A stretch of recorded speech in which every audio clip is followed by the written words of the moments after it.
Enfin, un jour, ce jour du calvaire, quelqu'un est descendu de la gloire, quelqu'un du nom de Jésus-Christ, le Fils de Dieu, est descendu de la gloire, et le calvaire a pris forme. C'est ce jour-là que le prix a été payé, et que la question du péché a été réglée pour toujours. Et c'est ce qui a ouvert le chemin vers cette chose dont nous avons faim et soif. C'est ce qui nous a amené à un lieu de satisfaction. Aucun homme qui a déjà visité le calvaire, qui a vu ce qui s'est passé là-bas, ne pourra jamais plus être le même. Tout ce à quoi il a jamais aspiré, tout ce qu'il a jamais désiré, il le trouve quand il atteint cet endroit. C'était un jour tellement important et quelque chose de tellement important que le monde en a été secoué.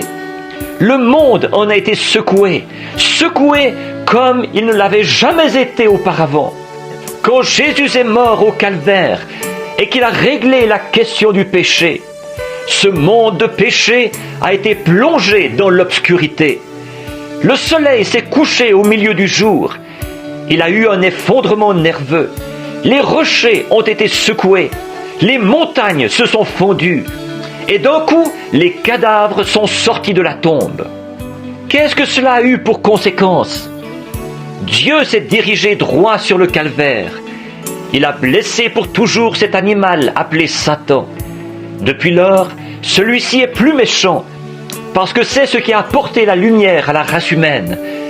Et tout le monde sait qu'un animal qui est blessé, c'est là qu'il est le plus méchant. Il se traîne de lieu en lieu, le dos brisé. Or Satan a reçu le coup fatal au calvaire. La terre a prouvé que c'était bien le cas.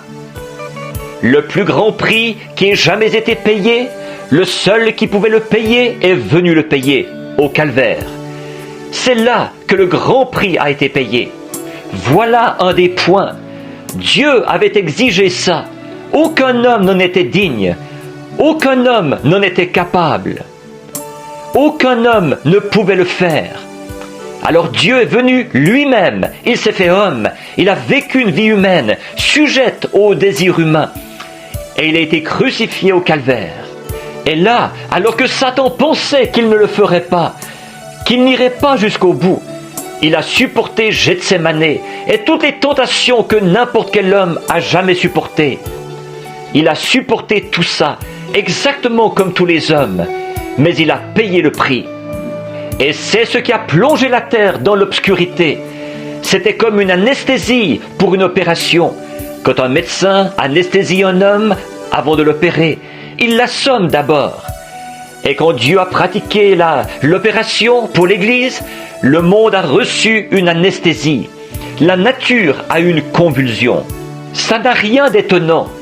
Dieu, dans une chair humaine, mourait. C'était l'heure que le monde avait attendue, et pourtant, beaucoup d'entre eux ne le savaient pas. C'est pareil aujourd'hui. Beaucoup ont attendu ces choses, et pourtant, ils ne les reconnaissent pas. Ils ne sont pas conscients du moyen de s'en sortir. Ils sont encore en quête des plaisirs et des choses du monde. Ils essayent de trouver le moyen de s'en sortir. Il y avait eu beaucoup de poteaux indicateurs qui avaient annoncé ce jour-là. Beaucoup de grandes préfigurations. C'est ce qui avait été préfiguré par l'agneau, par le bœuf, par la tourterelle et toutes ces choses. Et pourtant, elles n'avaient pas pu briser ça. Elles n'avaient pas pu briser l'emprise de la mort sous laquelle Satan tenait la terre. Les pierres mêmes sur lesquelles il avait une fois marché en se promenant sur la terre. Du soufre brûlant. Lucifer était le fils de l'aurore et il avait marché sur la terre quand elle était un volcan brûlant. Ces mêmes pierres qui s'étaient refroidies quand Jésus est mort au calvaire, elles ont été vomies hors de la terre. Le prix avait été payé, l'esclavage de Satan avait été brisé. Dieu a remis entre les mains de l'homme un moyen de revenir vers ce qu'il cherchait. Il n'avait plus à pleurer. Ce coup, quand il a cassé les reins de Satan, là-bas au calvaire, les reins du péché, de la maladie, et c'est ce qui ramène chaque être mortel de la terre dans la présence de Dieu, avec ses péchés pardonnés. Alléluia! Nos péchés sont pardonnés. Satan ne peut plus nous garder dans l'obscurité, éloignés de Dieu. Une grande route est tracée, un téléphone y a été installé. Il y a une ligne pour communiquer avec la gloire. Chaque personne a alors accès à cette ligne. Si un homme est rempli de péché, cela l'a relié au standard. Il peut être pardonné de ce péché. Non seulement ça, mais le prix de ce péché-là a été payé. Oh, vous n'avez pas à dire « Je ne suis pas digne ». Bien sûr que vous ne l'êtes pas. Vous ne pourriez jamais l'être. Mais quelqu'un qui était digne a pris votre place. Vous êtes libre. Vous n'avez plus à errer.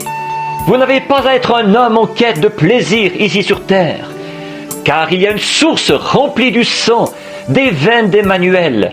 Tout pécheur plongé dans ce flot est lavé de tout péché.